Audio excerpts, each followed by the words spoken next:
Parque São Francisco de Assis é um refúgio verde em meio às construções do centro de Blumenau. Do alto dá para ter uma noção melhor do contraste entre os prédios e as árvores. O parque foi criado em 1995 e possui 23 hectares de Mata Atlântica. Ele contém diversas trilhas e é um dos locais de mais fácil acesso para quem quer observar espécies de plantas e animais característicos da Mata Atlântica. Nós temos então um fragmento muito bem conservado, com algumas espécies arbóreas bem significativas que a gente não costuma ver aí no centro da cidade, como figueiras, a canela preta, o coteia catarinensis, que é uma homenagem inclusive ao estado de Santa Catarina. Algumas espécies animais muito significativas, como o cachorro do mato, graxaim, cutias, serpentes. Nós temos o macaco bugio, que foi reintroduzido numa iniciativa fantástica junto com o projeto Bugio, que a FURB também se articula. Localizado bem no centro de Blumenau, quase sempre o parque recebe alguma atividade de educação ambiental das escolas e universidades. E nós temos recebido ao longo dos últimos anos alunos de todas as cidades, né? Desde alunos que já de nível universitário, que são levados pelos próprios professores para desenvolver as pesquisas ou para conhecer aquele espaço e como a floresta atlântica se desenvolve nesse nosso ambiente, até alunos de ensino médio, todos de educação básica, ensino fundamental e mesmo alunos da educação infantil têm ido visitar. O parque tem as trilhas conformadas de tal maneira que permitem a visitação de alunos de qualquer faixa etária, né? Até alunos pequenos eu já acompanhei que fizeram pesquisas lá dentro, com a própria professora durante a própria visitação. Por ser uma unidade de proteção ambiental, o parque pode ser explorado de duas formas, seja na educação ambiental, como já foi falado, e também para pesquisas, muitas delas feitas pela Universidade Regional de Blumenau. O em andamento é sobre as briófitas, e esse é o tema do FURB Pesquisa de hoje. As briófitas fazem parte do reino vegetal. São popularmente chamadas de musgos. Na escala das plantas, são as mais simples. Não têm a mesma organização de raízes, caules e folhas dos demais grupos, como as árvores, por exemplo. Por isso, elas são de pequeno porte. Para se reproduzir, as briófitas precisam de muita água e não se adaptam a qualquer tipo de ambiente. Mesmo com uma estrutura muito simples, elas têm grande importância para o planeta. Bem, elas ajudam a fixar carbono, né? A partir do momento que elas se desenvolvem. Elas auxiliam a cobrir o solo e a começar a estabelecer um solo. Então, em ambientes onde tem rocha exposta, por exemplo, elas são as primeiras a se estabelecerem e por sobre elas outras plantas conseguem crescer, porque daí elas conseguem se fixar. No geral, elas costumam ocupar os barrancos quando há um certo deslizamento, elas crescem sobre troncos caídos e bem próximo ao Polo Norte, elas, por exemplo, ocupam grandes extensões de terra onde elas formam as turfeiras, que é da onde os países nórdicos, enfim, e norte-americanos extraem carvão, por exemplo, explorando esse tipo de ambiente. A decisão de estudar essa parte do reino vegetal surgiu de uma lacuna de estudos não apenas na região, mas também em toda Santa Catarina. Há poucas pesquisas sobre as briófitas no estado. A gente conhece bastante dos outros grupos, mas das briófitas não tem ninguém trabalhando no estado no momento. E já está bem claro na literatura que é um gap de coleta, né? É um buraco, a gente não sabe quais são as espécies de fato que ocorrem aqui. Até 2020 o Brasil deve publicar a flora do Brasil, e na verdade o mundo vai estar publicando, cada país a sua flora, e o Brasil tem a meta de publicar a sua flora. Atualmente nesse projeto da Flora do Brasil são aproximadamente 400 pesquisadores, botânicos do Brasil e do exterior, que têm feito o trabalho da flora do Brasil. De todos os grupos, né? E briófitas é um grupo que tem faltado pesquisadores para trabalhar e dizer quais são as espécies, como é que identificam elas, quais são ameaçadas de extinção ou não. Aliada à falta de estudos sobre essa planta, no ano passado, surgiu uma bolsa de pesquisa do PIBIC, o Programa Institucional de Bolsas de Iniciação Científica. Foi aí que Fábio, aluno do 6º semestre de Biologia da FURB, aproveitou a oportunidade para pesquisar as briófitas ainda na graduação.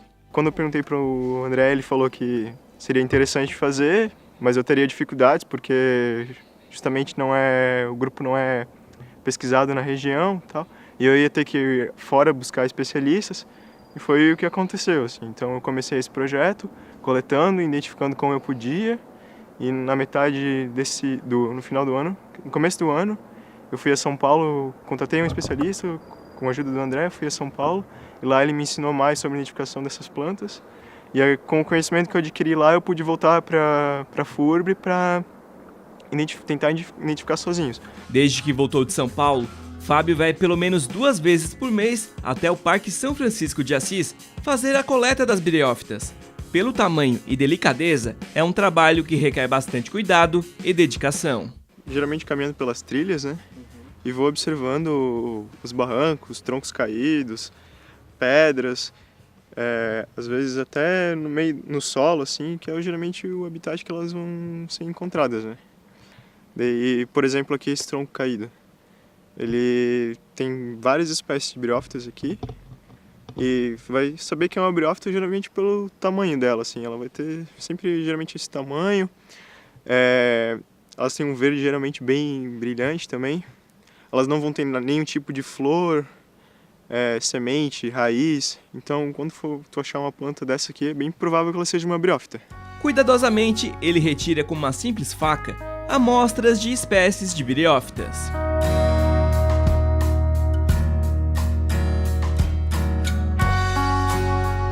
É sempre assim, com muita delicadeza para manter o aspecto original da planta quando ela for analisada no laboratório. Após a retirada, as amostras são colocadas nesses pedaços de papel. Neles, ainda podem ser escritas informações importantes para a pesquisa. Se ela estava numa certa espécie de árvore, se ela estava num barranco sobre rochas. Mas aqui, como é comum ela estar nesse tipo de substrato, nem precisa anotar nada. E depois eu vou colocar a data nela e ela vai para sacola plástica. Para se ter uma ideia da importância do trabalho do Fábio, a última coleta de briófitas no Parque São Francisco de Assis ocorreu no final da década de 90. Essas amostras do parque ficam no Jardim Botânico, no Rio de Janeiro, que emprestou as plantas para efeito de comparação com o que está sendo coletado hoje. Foi feita uma coleta naquela época e recentemente não tem mais nada. E por conta disso a gente decidiu reiniciar o trabalho e recoletar as amostras que existem no Parque São Francisco. É um parque que está no centro da cidade, né? Então ele tem uma certa ação de poluição, apesar de ser uma área bem conservada. Então a gente quer entender quais são as espécies que ocorrem aqui para, no futuro, quem sabe, estudar outras unidades de conservação.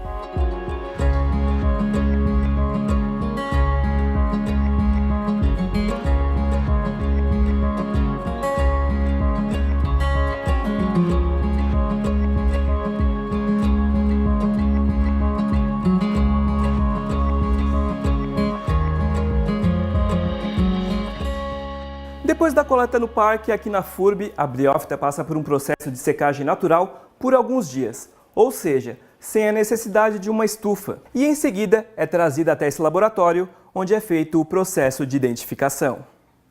É importante lembrar que a briófita em si não precisa estar completamente seca para ser analisada no microscópio.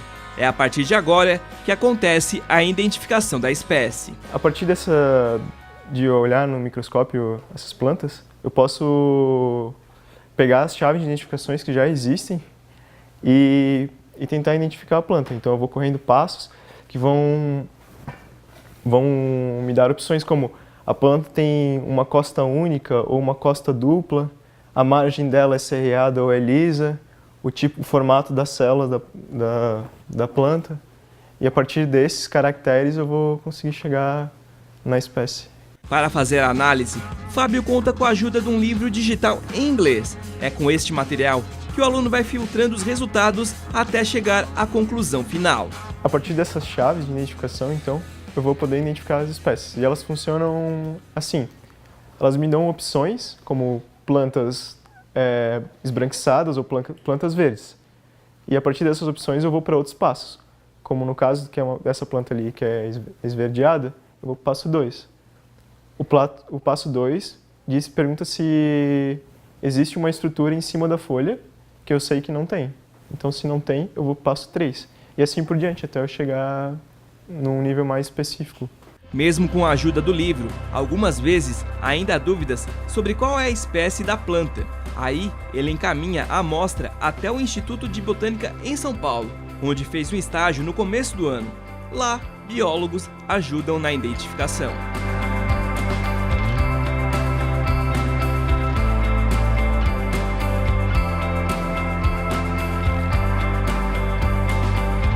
Por enquanto, nenhuma espécie nova foi descoberta, mas já foram coletadas espécies que são inéditas em Santa Catarina, 8 ao todo. Depois de todo o trabalho de identificação, as briófitas vão ser armazenadas aqui no herbário da FURB, que tem aproximadamente 60 mil espécies de plantas. Desse total, apenas 300 são briófitas. Com o fim do projeto, esse número deve chegar a 450. O herbário é o local onde são colecionadas as plantas, uma espécie de museu. Um excelente acervo para consultas de biólogos e também para a população em geral. Essa amostra aqui de briófita, por exemplo, ela foi coletada pela Juliana Schmidt. Ela recebe uma etiqueta com algumas informações. Inicialmente, uma etiqueta como essa daqui, indica que a planta está na coleção da FURB. A planta foi coletada pela Juliane, como eu falei, número 213. Essa daqui foi coletada em Mirim Doce, lá no Morro do Funil, frente lá no topo do morro. Aparecem as coordenadas, a altitude e algumas informações do local de coleta para que, porventura, alguém queira procurar ela, consiga localizar mais facilmente. Além disso, ela já foi fotografada, porque ela tem esse código de barras, então quem quiser localizar essa planta, visualizar a imagem dela, pode acessar o banco de dados do herbário, furb.br/herbário, clicar lá no banco de dados e colocar, por exemplo, Mirim Doce. Vai conseguir ver todas as plantas que tem de Mirim Doce e encontrar essa coleta lá. A pesquisa vai ser concluída agora em agosto. Fábio já teve o resumo aprovado no Congresso Nacional de Botânica, que acontece agora em julho, no Mato Grosso, com os resultados parciais do trabalho, e já tem engatilhado um artigo de conclusão da pesquisa com todos os resultados. Além de revelar parte das espécies que um parque tão central abriga, a pesquisa também tem como objetivo formar novos taxonomistas, ou seja, profissionais que identificam espécies de animais ou de plantas, como neste caso. Há um problema muito sério de a gente não conseguir mais identificar as plantas com qualidade, porque os principais fármacos são produzidos a partir de plantas, né? Então, a partir do momento que eu não identifico corretamente uma planta, eu posso estar dando um nome errado, vou produzir um remédio incorreto ou não consigo mais localizar tal produto. Mesmo com toda a importância que a pesquisa tem, o que mais recompensa o Fábio é o contato permanente com a natureza. E é um ambiente totalmente diferente, tô acostumado na universidade. Carregado às vezes, né? De vez em quando eu acho um esquilo, uma cutia, algum lagarto, então sempre é muito bom estar no meio do mato, né?